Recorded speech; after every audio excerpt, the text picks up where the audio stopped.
Não sou padre nem pastor, apenas estudar a Bíblia com inteligência artificial para sempre te trazer uma visão imparcial. E aí, tudo bem? Hoje vamos aqui, Apocalipse, capítulos 9 ao 12. No capítulo 9, o quinto anjo toca a trombeta. É forte. Uma estrela cai do céu e recebe a chave do poço do abismo.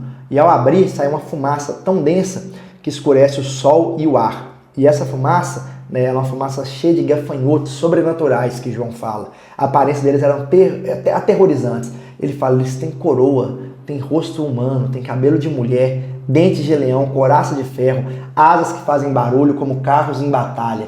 Aí eu fico sempre pensando, né? Eu já pesquisei muito sobre isso. Será que ele está falando de helicópteros? Porque parece com helicópteros isso que ele fala. Só que ele não sabe, né? Ele fala que era como gafanhotos, mas não é gafanhoto. Né? Parecia cabelo de mulher, dente de leão, muito barulho de muitos cavalos.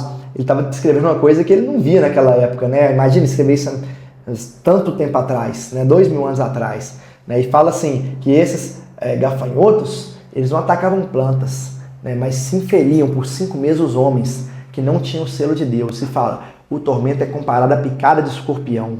E nesses dias muitos vão desejar morrer, vão pedir morte, morte, morte, mas a morte vai fugir deles.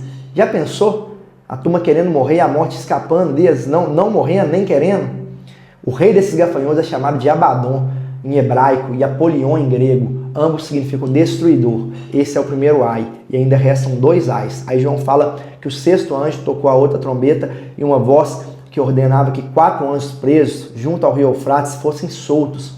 E eles estavam preparados extremamente ali e exatamente para aquela hora, dia, mês e ano. E receberam poder para matar 1/3 da humanidade. E com eles um exército de 200 milhões de cavaleiros. Imagina, 200 milhões de homens. Naquela época não existia isso, esse tanto de gente. Ele estava falando que lá era loucura, né? Para muitos anos depois, quem leu isso daí falou, cara, loucura. Imagina, 200 milhões de cavaleiros. Né? Hoje já tem. Tem um país já que tem exército assim, montando ali cavalos, né, com cabeça de leão, que soltam fogo, fumaça. Olha pra você ver, cavalos com cabeça de leão, que soltam fogo, fumaça, enxofre. Será que é tanque de guerra? A gente não sabe, né? Pela boca, soltando enxofre pela boca. As caudas são como serpentes. Mesmo com essa destruição, os que sobreviveram não se arrependeram. Continuavam adorando ídolos, praticando assassinatos, feitiçarias, imoralidade e roubo. E aí ele vai para o capítulo 10, onde fala que João vê outro anjo poderoso descendo do céu, com um arco-íris sobre a cabeça, rosto com o sol e pernas como colunas de fogo. E ele coloca um pé no mar e outro na terra e brada como um leão. E quando ele fala, 7 trovões ecoam. Mas João é instruído a não escrever o que os trovões disseram. Nem isso ele pôde escrever.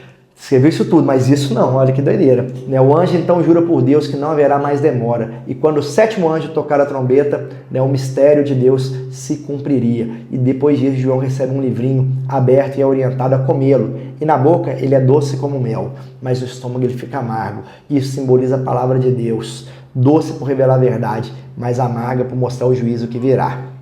E aí no capítulo 11, Deus então fala sobre 2 testemunhas que vão ficar profetizando durante esse mesmo período. Fala que essas 2 testemunhas, essas 2 pessoas, elas têm muito poder. Tem poder para fechar o céu, para transformar água em sangue e para ferir a terra com pragas. E quando terminarem o testemunho delas, a besta que sobe do abismo as mataria. E seus corpos ficariam estendidos na rua de uma grande cidade, simbolicamente chamada Sodoma e Egito, onde também o Senhor foi crucificado.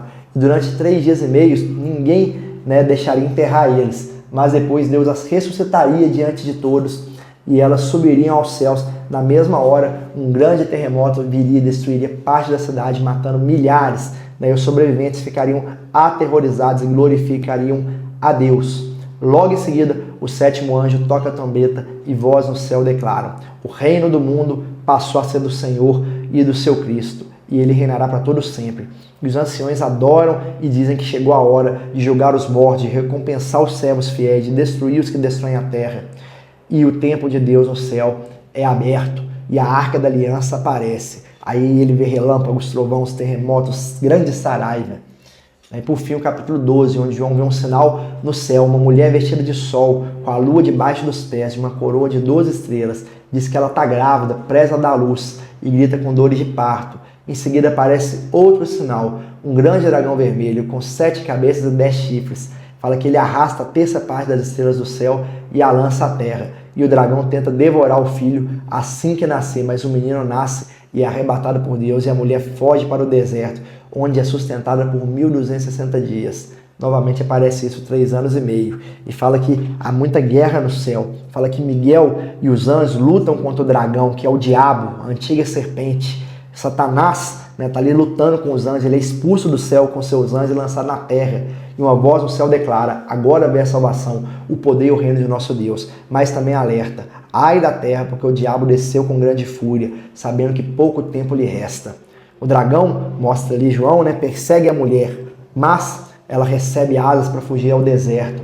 E o diabo tenta alcançá-la com um rio de água, mas a terra engole o rio. Furioso, o diabo vai trazer guerra contra os descendentes dela, os que guardam os mandamentos de Deus e têm o testemunho de Jesus. É muito forte. Então, eu vou falar com vocês. Quem aí puder, assista uma série, chama Apocalipse. É uma novela, série ali da Record, Vocês acham na internet aí? Eu assisti, eu fico aqui gravando o vídeo e lembrando das cenas. Mostra muito dessas coisas lá e é loucura, é assustador. 2 lições para guardar desses capítulos. Número 1, mesmo em meio ao juízo, Deus guarda, levanta e capacita os seus servos. Ele sela, protege, ele envia testemunhas e derrama poder. E 2, a guerra não é só na terra, ela está lá no céu acontecendo também.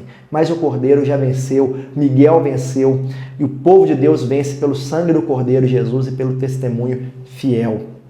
Por fim, vamos orar? Senhor, em tempos de tribulação, nos dê firmeza para testemunhar, para resistir, para não nos curvar, Pai. Deus, nos fortalece com a Tua verdade. Lembra que mesmo quando o mundo parece perdido, o Teu reino já venceu. Ajuda-nos, Pai. Em Ti eu te peço, em nome de Jesus. Nós dependemos do Senhor. Não deixe que a gente venha cair. Ajuda-nos, Pai. Ajuda-nos. Salva a nossa alma, salva a nossa família. Em nome de Jesus. Amém? Que Deus te abençoe. Amanhã, Apocalipse 13 ao 16. Grande abraço.